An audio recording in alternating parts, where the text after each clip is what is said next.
le tsona re tle nne re di ngole under the chart tab.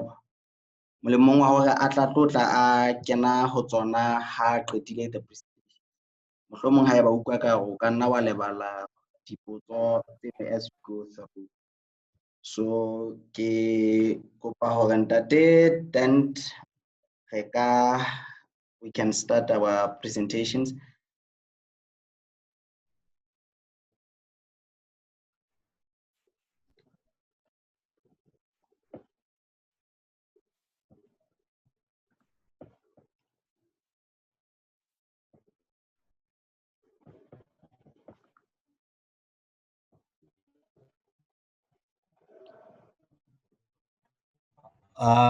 Apologies, I'm talking to myself.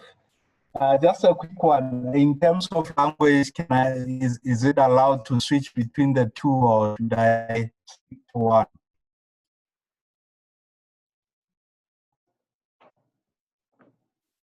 I think for now we can switch between the two because I don't see anybody who doesn't understand Sesotho language.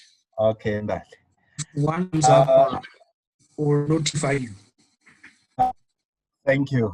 Because I can't see who's in and who's out. I'm also not sure of the executive members who are here. But in the interest of time, if we get opportunity to do further formal intros, although that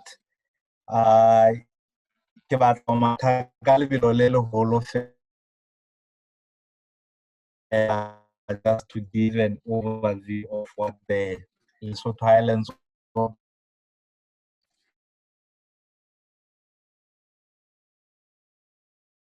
key project.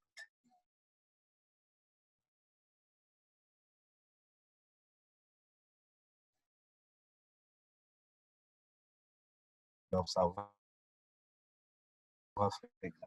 So we have more years in the, and some lessons and that we can do. In 2006,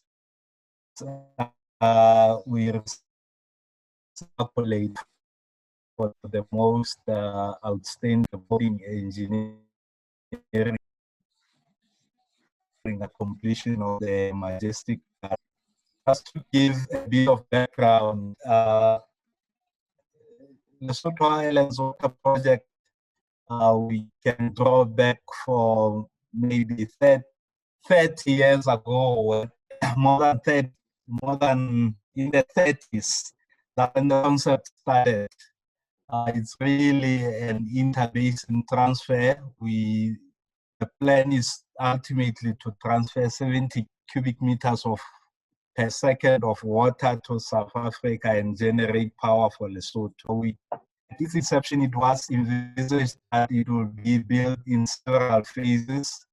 4 phases was the layout that was planned at the time, and over a period of 30 years. As things stand, we are only studying phase 2 after 30 years, so we haven't really moved according to the plan. At its inception, it was one of the largest water projects in the world. Looking at the map there, you can see the map of Lesotho there, holding water in the highlands there. And the normal flows of the river in this direction, and then they flow. The SENQU River flows coming out of North here and goes all the way to the sea. But the water was needed here in Gauteng. That's why the project, because we could also use the advantage of gravity to gravitate through the tunnels to Gauteng. South Africa still had the opportunity of maybe letting that water flow naturally, and as it exits Lesotho, there was a scheme identified here called Orange Valve Transfer Scheme. And then they would build that scheme here and start pumping water through the pipelines to Gauteng.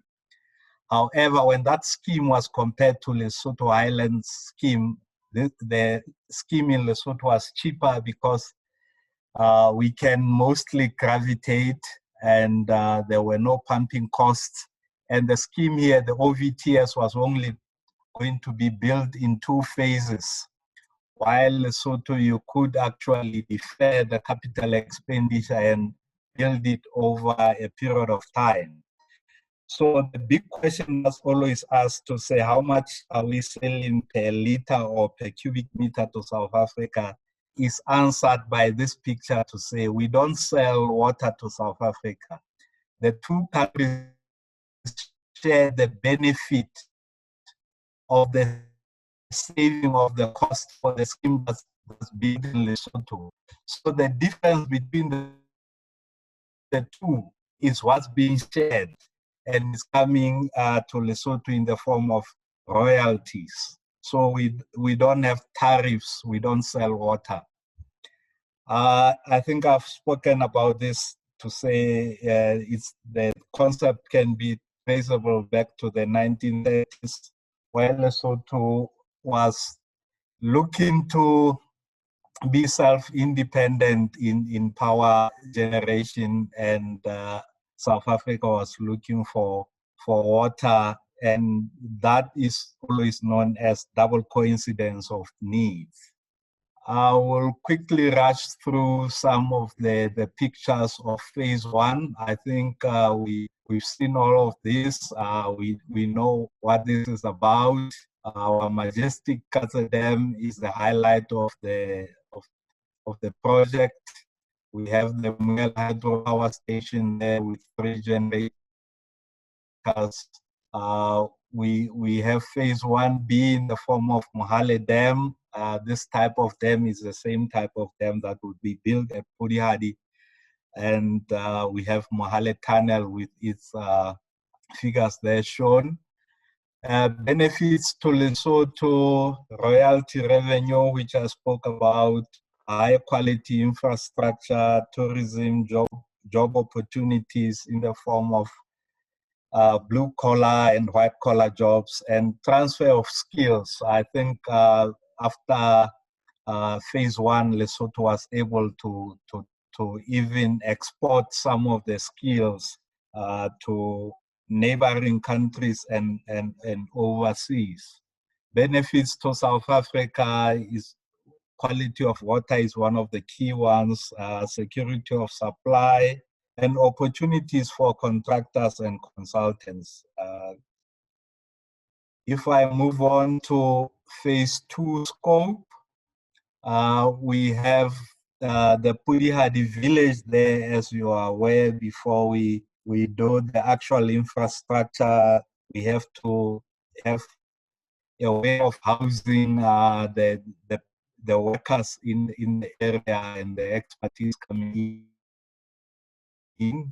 These are some of the houses that are going to be built at POLIHALI. And we're also going to build POLIHALI Lodge based on lessons learned from phase 1. This lodge is nicely placed on a peninsula, and there will be nice views towards the lake. There is also a requirement to upgrade KATSE Lodge, because KATSE Lodge, when it was first built, it was purely for contributions towards the tourism industry as operation center. Also is going to be nicely placed next to the dam water with some auditorium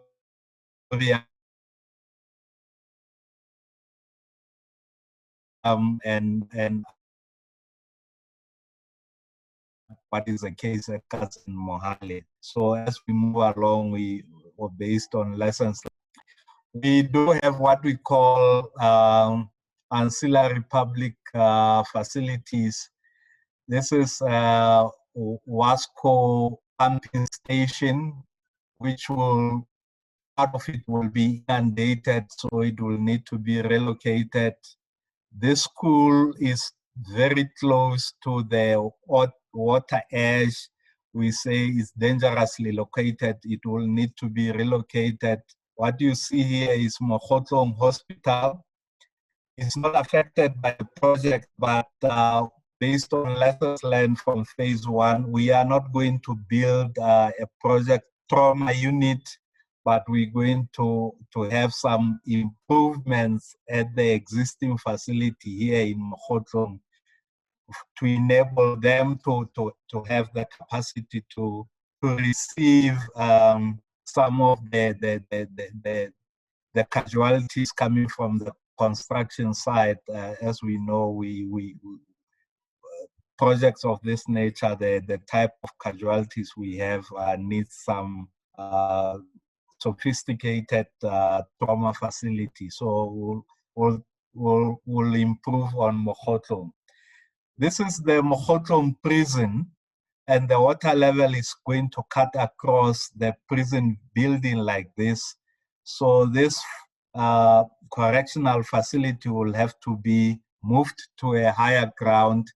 And when we said we move in the facility above the officers' establishment, they were not very impressed. They said the prisoners will push them into water. So we have to move the whole facility upwards. We all know the bridge at Madibamatso is quite a huge bridge, but we are going to have even a bigger bridge at crossing SENQU. The current bridge will be underwater. What you see here is the current bridge, and this will be the new bridge across that valley. The center pier here is about 105 meters high. I think Madibamatso one is 95. So you can already start to get a feeling of the scale.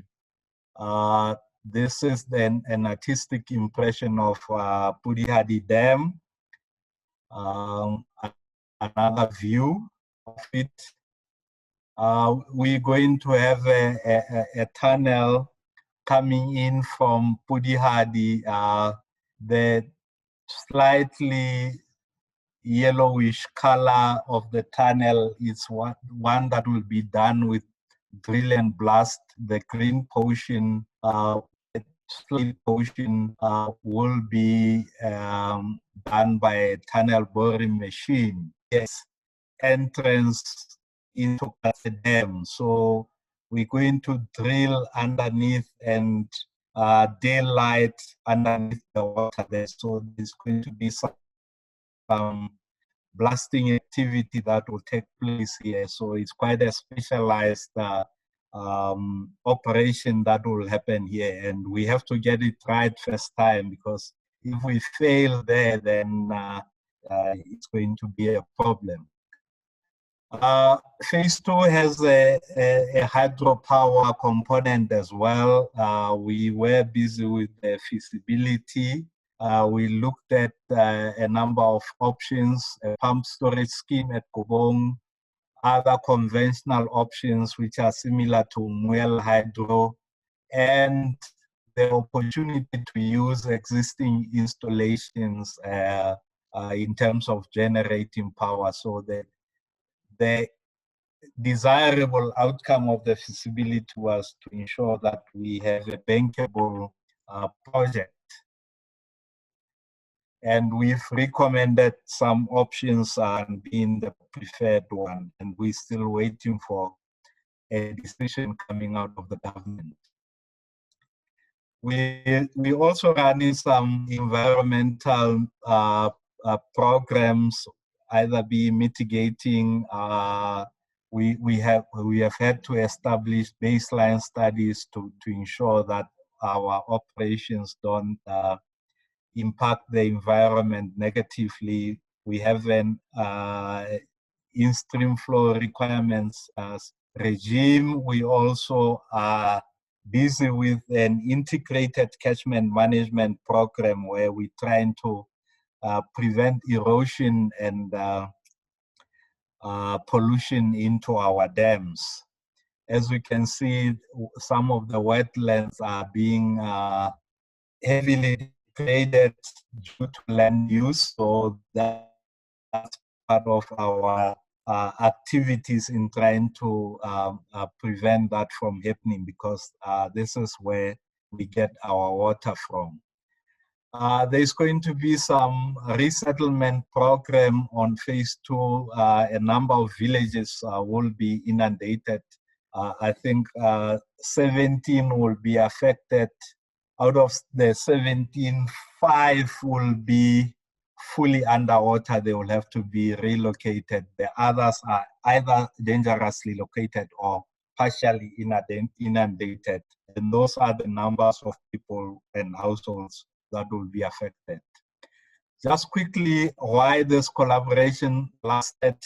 I think the respect amongst the riparian states, we respect the views and the rights of other states. As you know, SENQU River borders, traverses the borders of those countries listed there. So we have this commission called Orange SENQU River Commission, or RASCOM, where some of those collaboration elements are discussed and to get mutual benefits. We believe the treaty was far ahead of its time because many other countries visit Lesotho to come and try and establish how did we get it right. There's Zambezi River Authority, I think it's Zambia and other neighboring countries have been here. The Nile River Basin Authority, they've also been here to try and find out exactly how we got it right here. Lesotho being such a small country, being able to go toe-to-toe with South Africa. So these are some of the key elements established within the treaty, and which enable issues of governance to be overboard and not to allow influence of either government. So that's why the establishment of what's called Lesotho Highlands Water Commission, where there is representation from both countries and they are responsible for oversight on what the LHDA as the implementing agent within Lesotho borders is doing. And they are also responsible to a sister company in South Africa called TCTA. So within the commission here, there are 12 delegates, 6 from each country, and that's where the issues are being discussed. The desires of each government are discussed here. And things are worked in the form of consensus. It's not the issue of majority. If one of the 12 people is not happy, a decision doesn't get through until other colleagues have been able to convince him. So that's how the governance of the project works.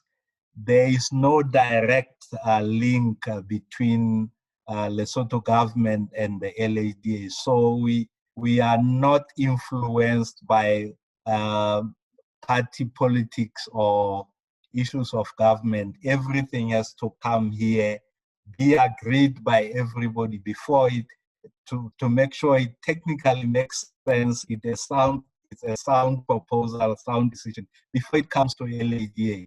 If anybody from government tries to come to us, we are able to refer them back to the protocols and how the project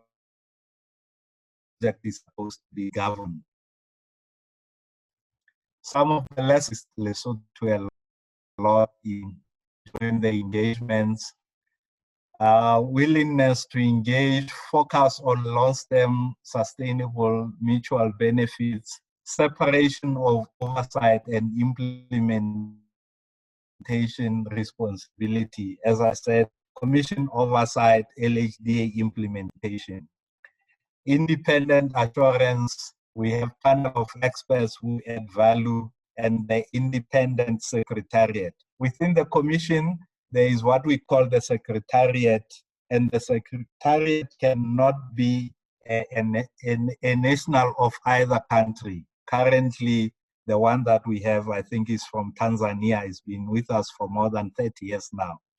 So he's close to retirement, and we all worried who's going to play that role. But efforts are already in place for succession planning. Just as a way of concluding remarks, I think the political will, the parties have accepted a common destiny. Communication is key. I think we all know when you listen to the radio, you hear lots of people, everybody has a view and everybody knows what and how LHDA is supposed to implement the project. But I think it's an area that we always say you can never over communicate, but we've seen that maybe we're not selling our story as we should.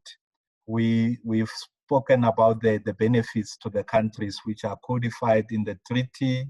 The parties' view, the LHWP is actually a catalyst to economic development.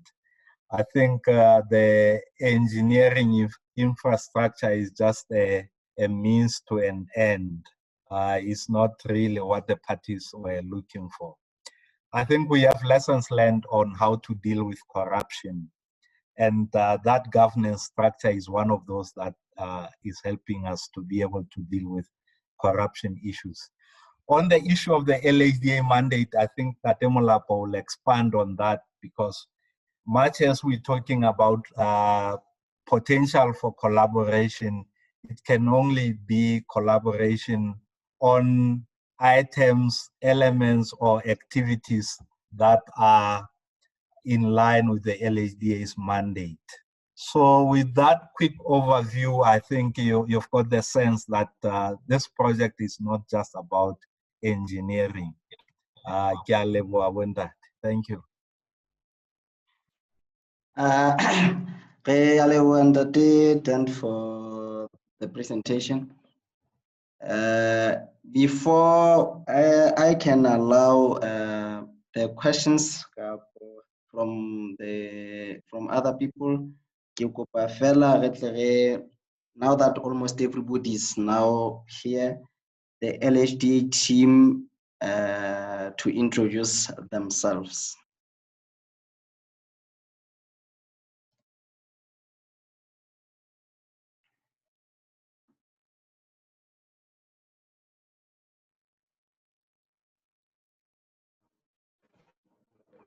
And Mike. Okay. Chief Executive. Renze Mulapo, Divisional Manager, Development and Operations. All right. I believe lebabedi fela not unless hona le okay, on that.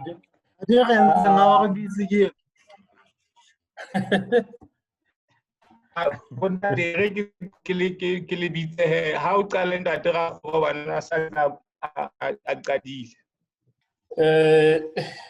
good afternoon to everyone. I am the manager for resettlement and development. Ntatele wa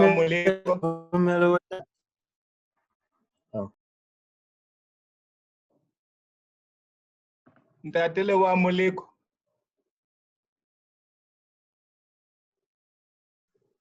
O le kwa moleko eno ha se wa lona ke e mong. You and I le bontatele wa moleko wa bangata Lesotho. Ntatele fu tsela pele. Bontate ke a le dumedisa. Ke lefu Mokawane, ke sebetsa LHDA mona ke le CFO. Ke a leboha.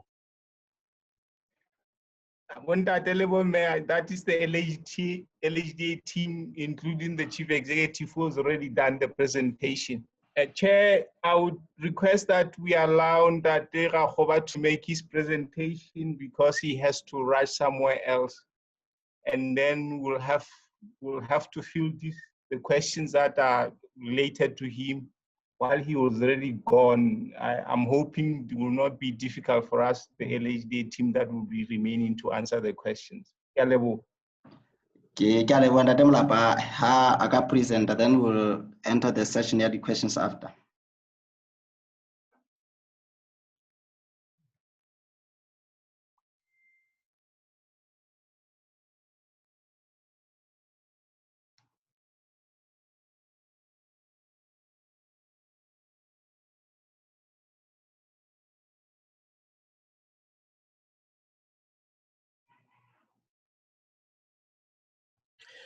I hope to be quick. Here I'll just be making a presentation on what we have done as LHDA in terms of renewable energy provision or renewable energy use. I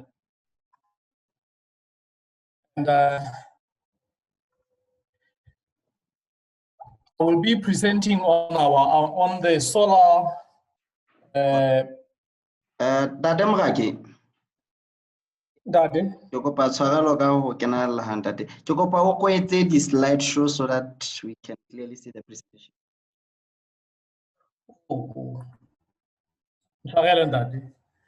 Thank you.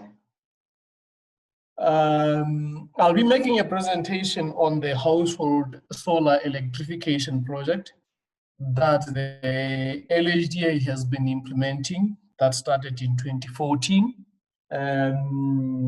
These are standalone solar units, and the project is taken as complete. But basically, the project objectives were to provide alternative sources of clean energy to the communities that we work with. Secondly, as a treaty obligation, that project was also meant to restore the livelihoods of the communities affected by the project. As you know, that one of our treaty obligations is to ensure that where we have affected the people, we have to make good the loss suffered. Also, it was meant to empower the women around within the catchment through knowledge transfer on solar electrification. Those were the main objectives of the project. And maybe the background is important.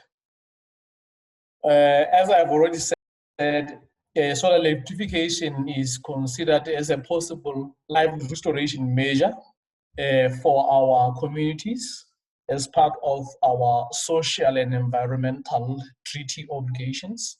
In terms of this project, 4 villages were identified for implementation of this project. 2 of these villages were in Mogotlo in phase 2 area of the project, and 2 were in phase 1 of the project. And these were selected as pilot villages. You may be curious to ask why there are 2 villages in Mogotlo. It was here to manage some local politics in terms of the ethnicities that existed there in Mogotlo, where we know that there are Lesotho, Kagalahadi, and Katlokwe. So the community there is quite particular as to how you advance your development interventions there. If you do another in Kalahadi, you are expected to almost replicate the same. So that is why we had to select 2 villages in Mokgotlo. So in phase 1, the other project is in POLIHALI, and in phase 2, the other one is in KATSE. This project was implemented in collaboration with the government of the Republic of India, who provided training, who also provided lodging and transit for the 6 ladies that were identified locally in the pilot villages there to go and do training in India. In total, a total of 6 women were trained at the Barefoot College in India in 2015. And I think the name of the college is somehow instructive in the sense that it is a college, according to the Indians, that trains semi-illiterate women, and in India, those would be expected not to even have shoes. They walk barefoot. So I think the name derives from that way, given the beneficiaries it targets. And even here, the people who were selected were semi-literate ladies from these 4 pilot villages, 6 of them. And a total of 413 households were connected with solar electrification stand-alone units, and then arriving in Lesotho, because the solar components were ordered from India. The ladies, as they were doing training there in India, they were assembling, they were learning to assemble and repair the solar components. So when they came home, they were followed by these components that they had helped to assemble.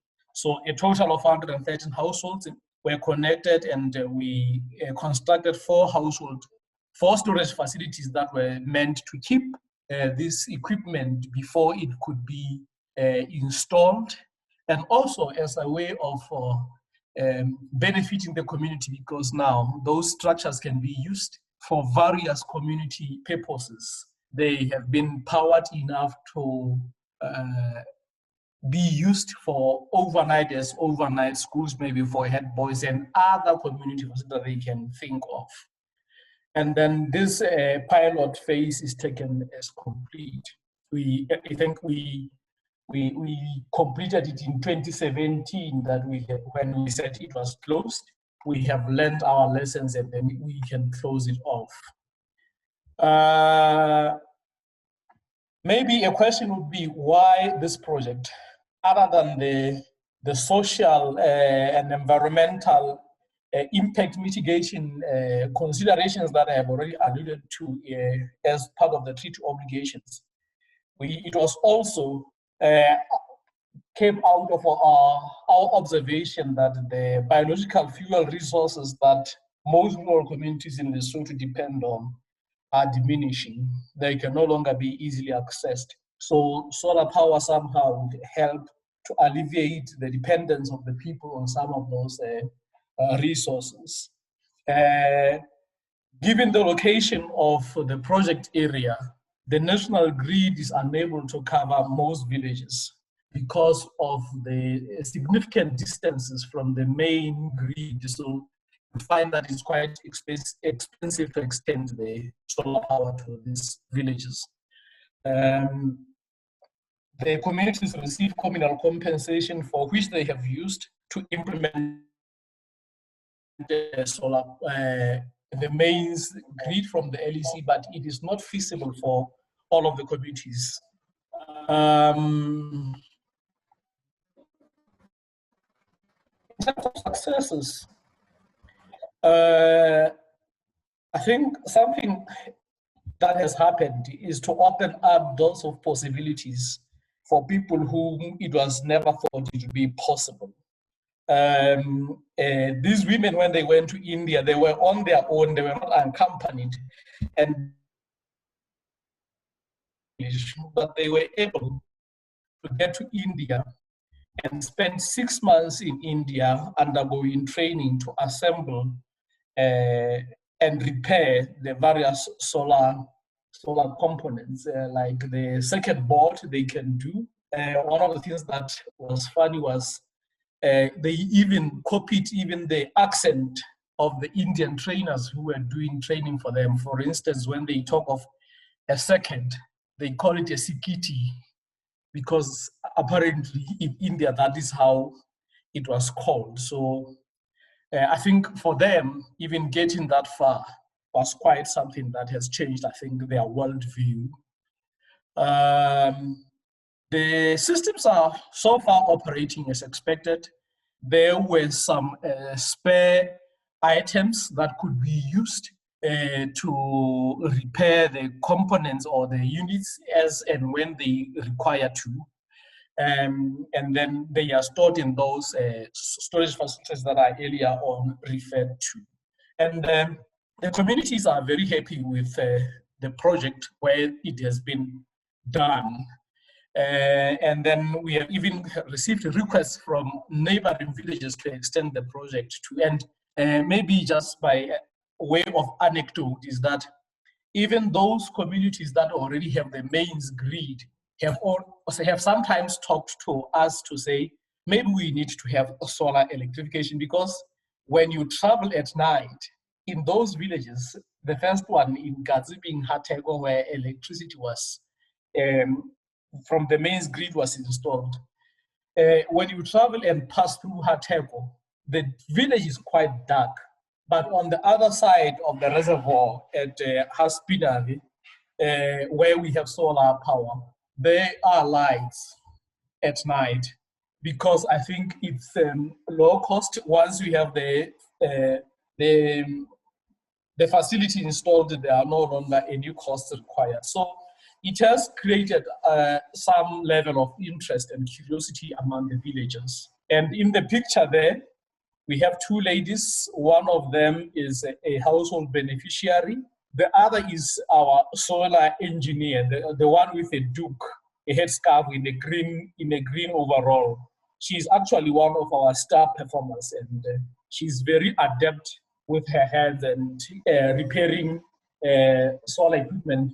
I hear she even is able to repair transistor radios, because she now has an idea of how the circuit works. And at the back there, you can see right above her head, it's one of the lamps, a bulb that is installed inside the household, and a charge control system there on top of the head of the other lady. Challenges. As I said, there were spare parts provided, but those are not adequate, and to replace those spare components is not always easy, because they cannot easily be found, and they, like I said, the components are manufactured in India, so they are not always compatible with what we have here locally. Taking into consideration that major components like batteries will need replacement after a period. Since these units were provided free of charge, we were talking to the communities, the beneficiary households, that maybe they could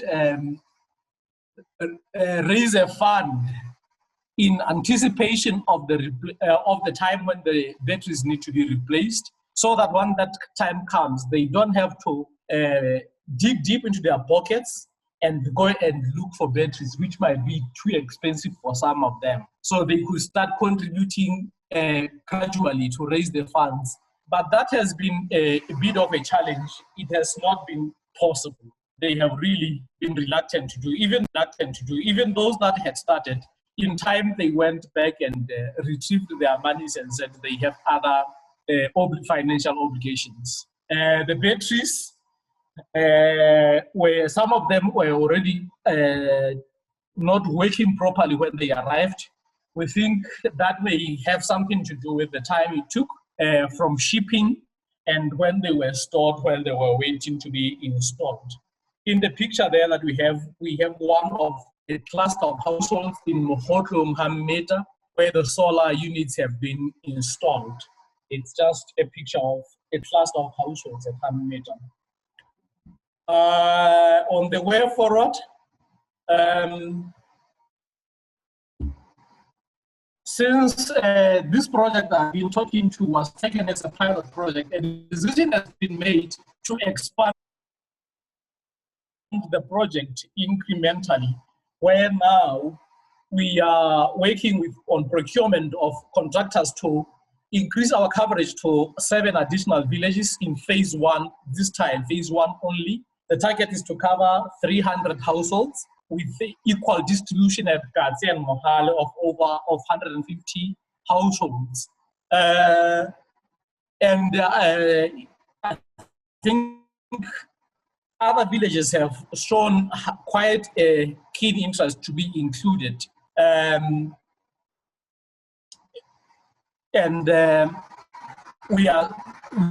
We have to contend with those issues where people now want a connection. Most villages that have come forward to show interest in solar power are villages that are downstream of our structures. And I think downstream of our structures is where we have the biggest challenges, especially because the mains grid is still very, very far away. Development is still very far away. But the challenge is that even in KATSE or in other places where we have solar power, it is still taken as a least preferred alternative. People who still want the mains grid electricity. So even sometimes when we talk about solar power, it is taken as just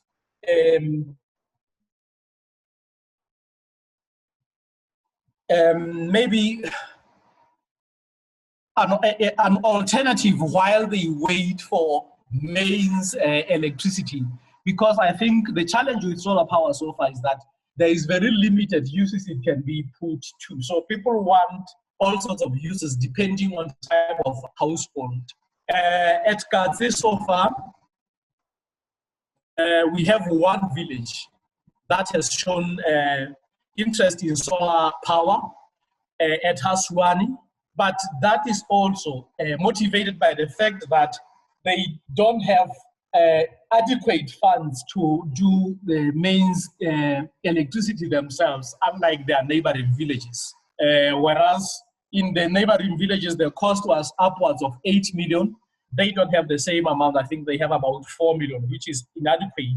And given their location, it cannot cover them. So there is need to explore optimization of solar power. As I said, so far we are still considering standalone units. Maybe there is need to explore possibility of mini grids. And then I think we have to leverage collaboration with institutions like the ERC on how best given them provide that satisfy some of their energy requirements. Also, the rural electrification unit, I had a call from the director of the REU saying that they have a project where they want to pilot these mini grids. And he said maybe they will write to the LHDA so that maybe we could explore some alternatives of collaboration with the REU. And then as we do that, I think we have seen that where we provide these units as gifts, the communities can no longer support or maintain the systems. So we have to find a sustainable funding model, maybe a user pay model when we have those mini grids, if they will come up into the picture, whereby maybe the users can pay a certain fee that allows for expansion or maintenance of those systems. And with that, I will just thank you. And if there are any questions, we will respond to that.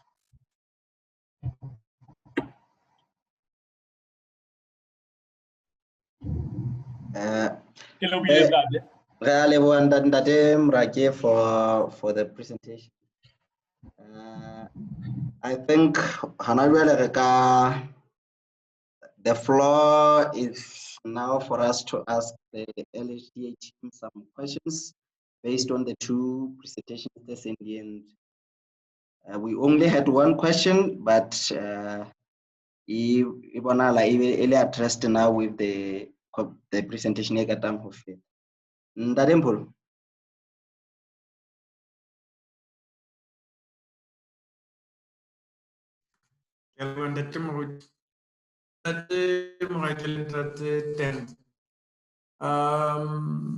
I'm far away and internet tag is not so good, so I hope I don't know how I'm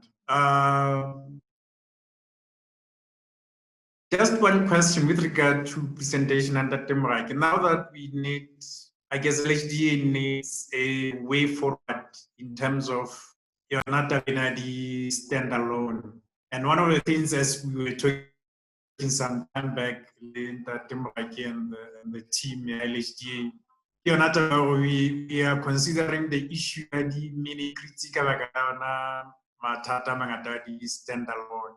So is there a plan to so that a way forward could be paved? Maybe could even engage one of us or one of the staff members just to see how they behave and behavior and try to model the way forward. Is there such a plan? Behavior to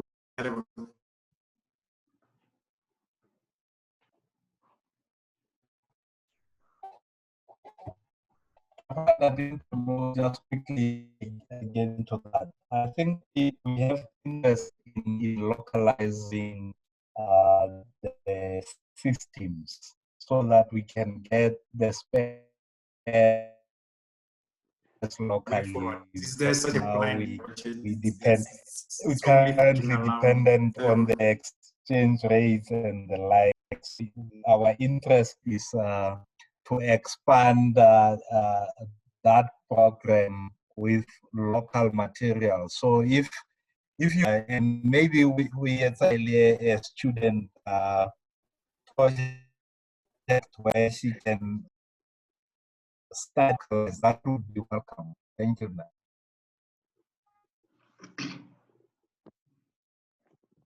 All right.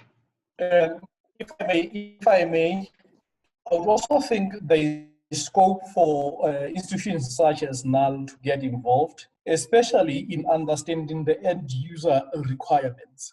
I think from where we start from the supply side and not necessarily from the demand side. And I think one of the drawbacks of solar power is that it does not always address adequately the needs of the household. So maybe we have this expansive area where the mains electricity is likely to take long to get there. But I think studies can already be continued, go ahead to understand the needs of the household in terms of energy requirements and maybe suggest what alternative and renewable energy sources can be put in place to address some of these energy needs of the communities.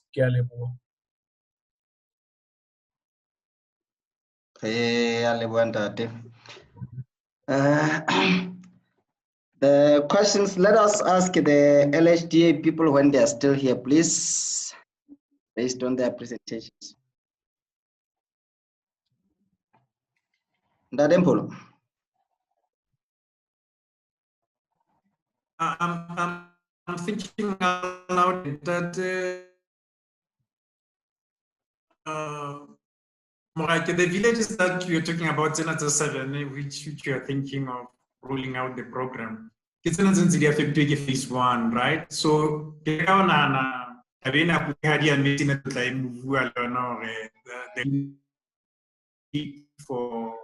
for meeting to get part. So is meeting when I told are we rolling out this program to those villages, those new villages?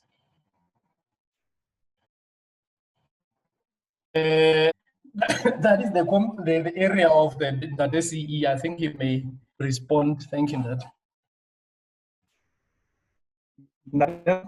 Our desire as one of the perks that goes with the Thank you, Nat. new house is to enable access to water, and we are also thinking of including as part of the package Tabata solar. So if in that day we would like to do that, and maybe if we can work together, we can make that desire a reality. Thank you.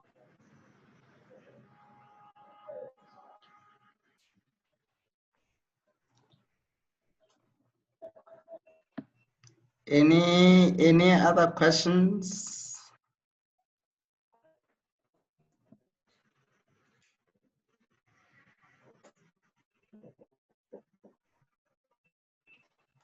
That I have any other questions? If it's a bit limited, you could probably my presentation.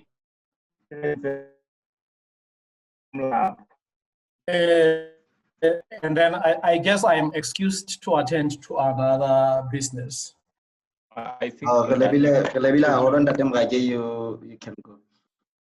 O ka tswela pele ntate Molapo, ke a leboha.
And I'm hoping my presentation is in a bite. Ntate Molapo. Okay. I'll really cover, I've got very few slides, 4 slides, I think. I'll cover the background and the area of potential collaboration in the hydroelectricity generation. In terms of the background, I'll go back to what the Chief Executive had already indicated, that the LHDA is an implementing authority for the Lesotho Highlands Water Project. And this, we need to get it correct in the sense that the LHDA has very limited responsibility in terms of what it can do and how to implement it. So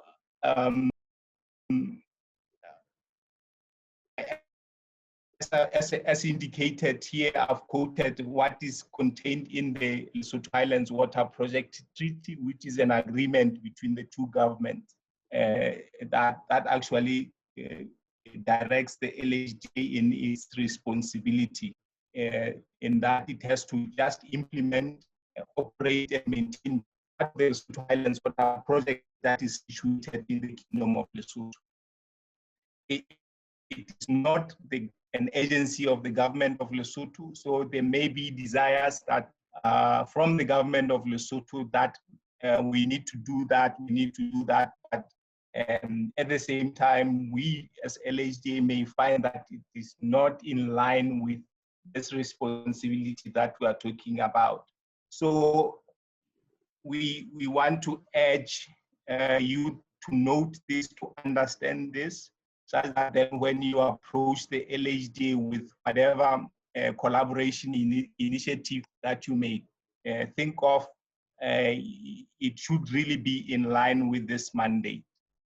And the components of the Lesotho Highlands Water Project that we are mandated to implement, operate, and maintain are the water transfers, infrastructure, which are the water diversion or water retaining structures. And that means the dam walls, the weirs, and then the tunnels, and then the hydroelectricity generation within the Lesotho Highlands Water Project. And in here, we as I've already indicated, these are parts of the Lesotho Highlands Water Project that has implemented, and that were the desires of the two parties when they signed the treaty. And as they had already indicated in his presentation, that even under phase 2, there was or there is a study and an intention to implement a hydroelectricity generation. And at the beginning, there was an intention to build, there was an intention to build a pump storage at Kubong, but the studies so far have indicated that is not an implementable project, and therefore there has been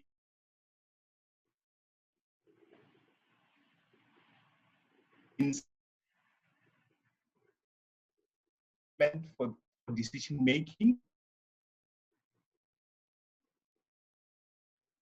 There was that were and once the decision and if we had to then go into the details, not even a lot of detail really. In short, there could be areas of collaboration in large generation capacities or facilities that could be built within the scale of Mwela, but they have to be within the Lesotho Highlands Water Project, understanding that what we implement primarily is to use the already retained or collected water that is being intended to be transferred through to South Africa to generate electricity. So in other words, it may not be possible, for example, to go and build an infrastructure by the LHDA, let's say, for example, in a river, let's say Mahaleng, for example, and that water is released downstream towards South Africa, but not in the manner that current water is being transferred through the tunnels and directed northwards. So that when we do a collaboration study probably on those aspects, one should understand it should really be in line with what the water transfer would be achieving, as in it should be a duplication or making or taking advantage of the water that is already being directed towards South Africa. And this is where then I'm seeing other areas of studies could be maybe along the tunnels, if there is probably some kind of technology that could probably be suggested to be employed if it is possible to generate electricity within the tunnels as the water is going through to South Africa. And other areas that I believe could be explored or studied in depth would be the minis and the micro hydrogen generation installations on the dam walls or on the diversion weirs. Other studies that I think we could probably collaborate, maybe do research on, would be on the hydropower generation operations efficiency improvements, in the sense that as an operator or as an implementer, or if you are to just say, okay, we already have this infrastructure, but it is not generating electricity in a most efficient way. And if any study could be undertaken to improve that efficiency, I believe it would be still in line with the mandate of the LHDA, and it could then be supported through the collaborations that we are talking about now.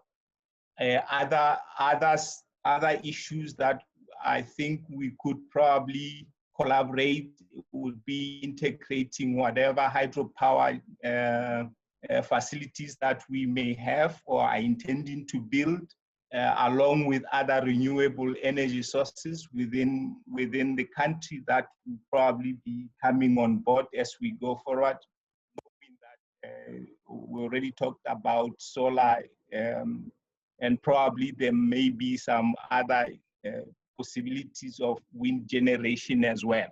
That is what I thought we could then maybe collaborate more on. I think really in short, other than probably maybe going into the details of what the current facility is doing, how it is operating, which would then, I think probably at the technical level where then one is interested in knowing how we are doing the electricity generation and how the Muela facility is operating. This is where I think maybe we could then do a further presentation in future if there is any interest in that aspect. With this, ladies and gentlemen, that is my presentation, and I thank you. With this interesting presentation. Moving from now will be the presentation. And maybe if you can ask so that the entire team can respond.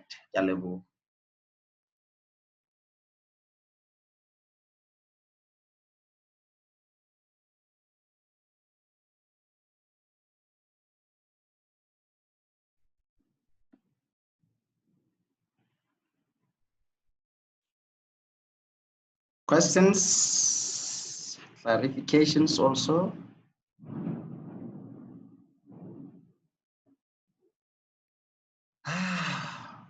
Darempo.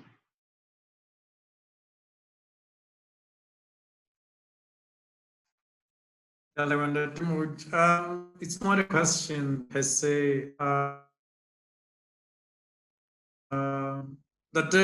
think you've made our work a little easier in terms of the suggestions so I think this is food for thought for us. I would suggest as a way forward that gave you their slides, and then if you could email me all the slides, then as ERC we could sit down and then see on what's the way forward. Then we can try and make an appointment with LHDA team, and then try to work out the areas of collaborations and see where we can start and how we can move this along. I think there's a huge scope more and push forward energy in the country, and also helping us also to skill the students that we are producing, and for us as academics, of course, all about the systems that we have, possibilities, so that we we do practical projects and make an impact to larger thing. For us to learn as much as possible about the systems that we have possibilities around. So that we do practical projects and make an impact to larger society. I think we lost you on that info. Can you still hear us? I'm here. Nonso honna Yeah. kwa nonso le tella ha ono suna le mo batlang o nyamela. Like I said, my internet Yeah. is not one of the best. I was just saying we'll sit down and pave the way forward, and then we'll come back to the LHDA team. So request if you could send me the slides so that we have something to chew on. Otherwise, I'll call you.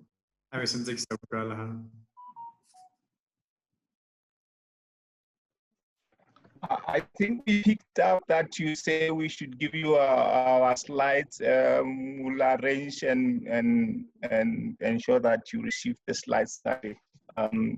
It may be difficult to send them by email. Maybe we'll provide a link where you will download them, or maybe use some of these internet softwares available to send large files. Thank you.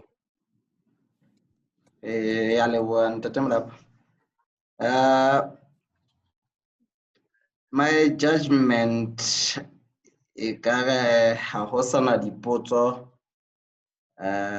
from the members. That being the case, we would like to humbly thank the LHDA team.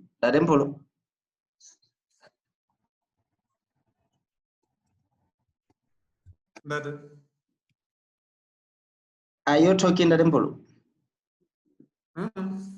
All right, Lebile haholo LHDA team for the good work, and this will actually help us, people who have been here, to know what is it that LHDA is doing and how are we going to join hands with LHDA in ensuring that the intended projects is the light of the day.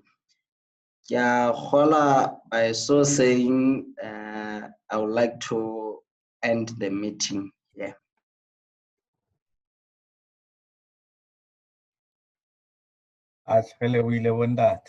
Thank you. Thank you. Hello.